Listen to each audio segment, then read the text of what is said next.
Я Савайло Анатолій, запрошую підписатися на мій канал YouTube. Якщо ви плиточник, запрошую в закриту групу в Viber. Якщо ви замовник, запрошую в відкриту групу в Telegram, де ви знайдете найкращих плиточників в Україні. В зв'язку з тим, що є новини по новим плиткорізам, які почали постачатися, це Біхай в Україну. І по оновленому Шиджингу 3751, який також офіційно постачається в Україну, хочу зробити невеличке їх порівняння. А може невеличке, але порівняння детальне, що вони собою уявляють. Це якісні плиткорізи, недорогі плиткорізи для різу плитки товщиною до 11-12 мм, якщо брати керамограніт, на довжину 1,20 м. Що у них спільного? Тут багато спільного, дуже багато спільного. Я так розумію, що вони випускаються на одному заводі, тому що неможливо так або підробити, або випустити на інших заводах. Тому, що спільне? Спільна цільна металева монорельса. Вона повністю металева, якщо ви подивитесь, це не пустота. Це і так само, як і у Шиджинга. Бачите, вона повнотіла. Раніше у Шиджинга стояла труба. Зараз вони замінили її на монорельсу. Товщина її 20 мм, що одної, що іншої. Товщина практично 40 мм, 38 мм і одної, і іншої. Це дуже міцний виріб, він оброблений, по-китайськи оброблений. Тут, бачите, він в принципі не гладкий, як от італійські, там, іспанські шини, а він ось так оброблений, що є невеличке тертя. Але воно запобігає ржавінню і служить багато-багато місяців. Як ви бачите, вони оброблені чимось, нові йдуть. Тому ці шини, звертайте на них, щоб при експлуатації їх треба кожен день оброблювати ВД-40, витирати насухо, щоб була мікроплівочка, щоб ржавчина не напала на них. Так, шини у них однакові. Тепер переходимо до... Але кріплення шин тут зовсім різне. Дивіться, яке міцне, широке кріплення по всій площі у Шиджинга. Мені воно більше подобається.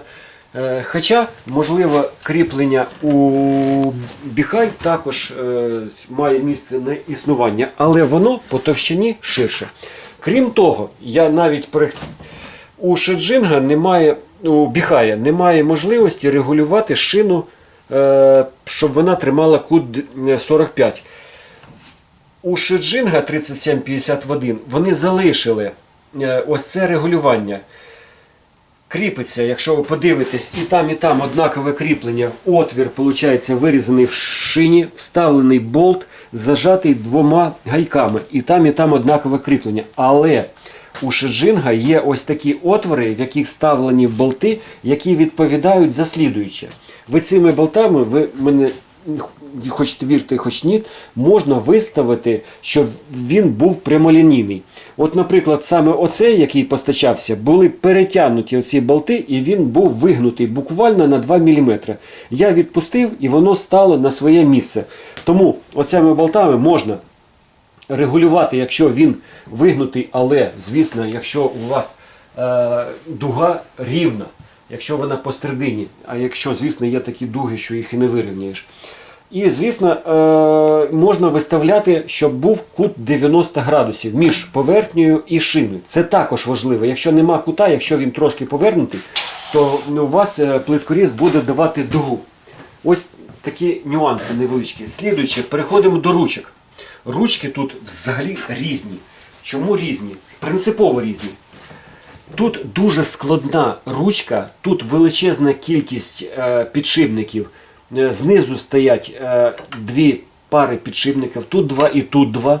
Зверху стоїть ще пару підшипників. Вони відповідають, щоб каретка їздила прямо. Це головна відмінність. Бачите, каретка їздить прямо, підшипники їздять прямо вони катаються по шині. Тут же зроблена, кожна дія має свої переваги і недоліки. Тут зроблено, що підшипники, бачите, їздять. Тут зверху один підшипник, тобто пара підшипників і знизу пара підшипників. Дуже простіше зроблено. Ручка саморегульована, там, до речі, не саморегульована, а в зв'язку з тим, що шина стоїть вище, її вистачає, в принципі, не весь діапазон плиток. А який діапазон плиток? Зазвичай від 6 до 12 мм. Я не зустрічав плитку товстіше, можливо і є, але для плиточників дуже рідко зустрічається. Так, про що я? Що тут підшипники, які зажимають шину, їздять не завжди паралельно різу. Вони їздять під різними кутами. Хоча зазвичай більшість свого часу вони їздять практично нормально їздять. Але все ж таки знос тут більше. Слідуюче. Розлом і там можна виконувати по всій довжині. При відкиданні, тут виходить, вона відкидається так площадочка, а у Біхая по-іншому відкидається. Чому по-іншому? Тому що тут на магніті кріпиться, а тут кріпиться ось на таких там втулочках. Якщо ви подивитесь, ось бачите, тут втулочка така стоїть. Шарик такий стоїть, який прижимається, ви ось так кріпите, щоб не заважав. Слідуюче, на що звернути принципово. Тут підшипник, він стоїть на ручці. Міцно стоїть підшипник, різець. Подивіться. Це єдине ціле з ручкою.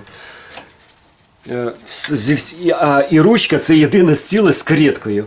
Тут же воно розділено все. Бачите, різець стоїть на самій ручці. Але воно відділено від каретки. Тут складніший механізм. І звісно, якщо цей механізм розшатується, то виходить люфт. Зараз воно нове, воно не має ніяких люфтів, але тут механізм, відразу скажу, складніше. По регулюванням. В 3751 величезна кількість різних регулювань. Тут регулюється окрема каретка, яка піджимається. Якщо ви викрутите, та й в принципі викручуєте оці болти, під ними стоять болти з шестигранничками, які ви підтягуєте підшипники до шини. Тут так само зроблено, але тут є ще зверху регулювання. Тут за допомогою ось цього ексцентрика ви можете регулювати ручку лівіше або правіше ставити, в залежності, як ви привикли. Якщо у вас тиск, оцю ручку можна регулювати, трошки штовхати її вліво і вправо. Як на мене, не завжди воно допомагає, але регулюють. Ці самі всі каретки зроблені з силюміна якогось алюмінію, тому дуже уважно будьте, щоб не перетягнути, щоб не зламати ці каретки. Тому це простіший механізм і працює, цей складніший механізм, але воно все працює. Так, повертаємо. Якщо ми перевернемо, побачимо, що тут присутні ніжки, тут ніжок немає. Тут вони однакові, але тут додані ніжки. Для чого ніжки? Просто поясню. Якщо ви штовхаєте, то воно... А попробуйте тут штовхнути. Воно впирається, тому ніжки краще, щоб мали бути. Але ніжки треба поставити, шановні шижинки, і тут, щоб він не прогинався. Слідуюче, поверхня оця резинова. Вона однакова, але у шижингу є таке розуміння, що вони вирізають, там хтось з ножицями ріже, тут постійно якісь шмьотки, є вдавлені місця. Причому не в всіх плиткорізах. Бачите, тут з цієї сторони вдавлено. У Біхаї все зроблено рівнесенько-рівнесенько. Слідуюче, лазер. Тут стоїть червоний лазер на батарейках, тут зелений лазер на акумуляторах. Без варіантів зелений лазер набагато краще видніше, ніж червоний. Бокові опори, у них однакові повністю. 3 штуки. Боковий упор, різ по діагоналі, оці штучки, вони повністю ідентичні. У Біхая ззаду є лінієчка. Як на мене, це дуже зручно, коли ви ріжете невеличкі кусочки. вставка алюмінієва, не вставка, а вона впаяна алюмінієва, вона однаково і там, і там. На кінці стоять залізні наконечники, де принципово треба ламати постійно плитку. Ну що я скажу? Це гарні плиткорізи, батл між ними покаже, хто на що здатен. Саме головне, хто не тримає зброю, той захищає ЗСУ. Слава Україні!